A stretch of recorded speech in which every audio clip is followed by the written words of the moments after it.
Officers from other departments helped escort the ambulance carrying the injured officer to UK Hospital, and that's where he's being treated right now. WKYT's Sean Moody continuing our breaking team coverage from the hospital where the officer arrived about a half hour ago. Sean?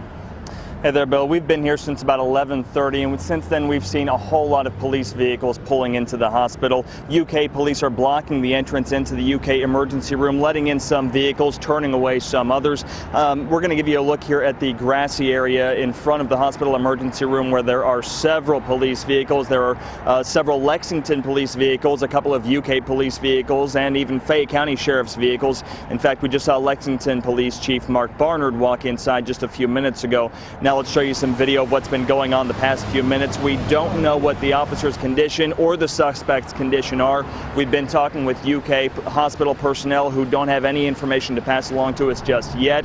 We believe that officer is already inside the hospital, but we haven't heard any updates from inside. We also haven't seen any kind of Madison County ambulances coming out, so we presume it's still there. Again, very active out here as several vehicles are coming and going. Back out here live now. As soon as we get any information at all about how this officer is doing, we will certainly pass that along to you. For now, live in Lexington, Sean Moody, WKYT.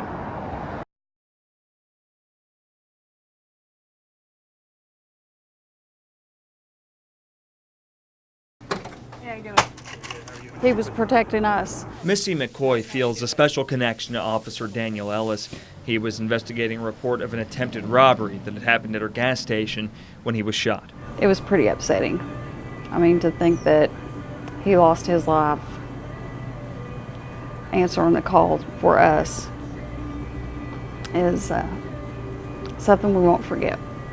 Ever since, she's been handing out blue bracelets and putting up tributes to Officer Ellis all over.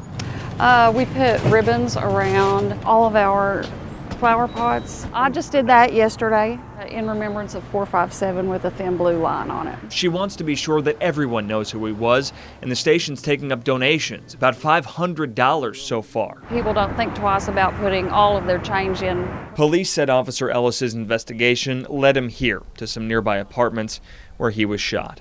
The people who live around here in these apartments told me it was important to them to make sure that the public knows that they stand with Officer Ellis's family. There's good people over here, you know, not everybody over here is bad. The people who live here don't want the apartment to be remembered as the place where his final investigation ended. They want it to be a tribute to how he lived his life. We all got candles and put them down there and lit them, and we just prayed. Madison Marshall has spent time here at the memorial, and her family put up a blue ribbon on their door. Showing that we cared. She hopes the tributes that are popping up all over town can bring just a little comfort to Officer Ellis's family. I pray that, you know, his family gets comfort and that the good Lord helps them. In Richmond, Sean Moody, WKYT.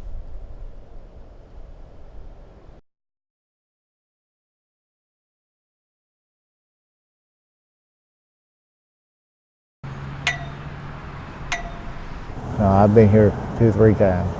It's just something that'll keep you on your back. John Willis got to the Richmond Police Department early.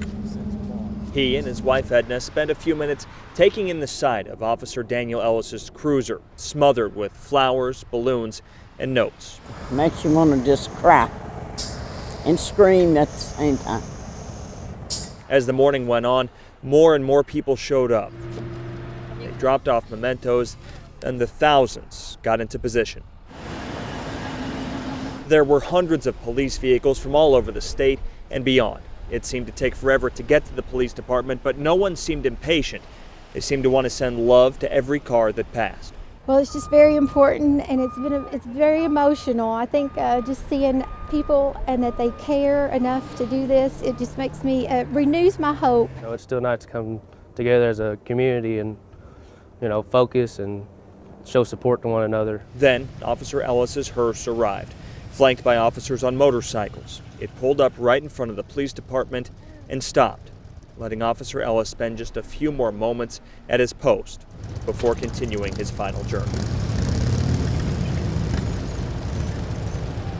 In Richmond, Sean Moody, WKYT.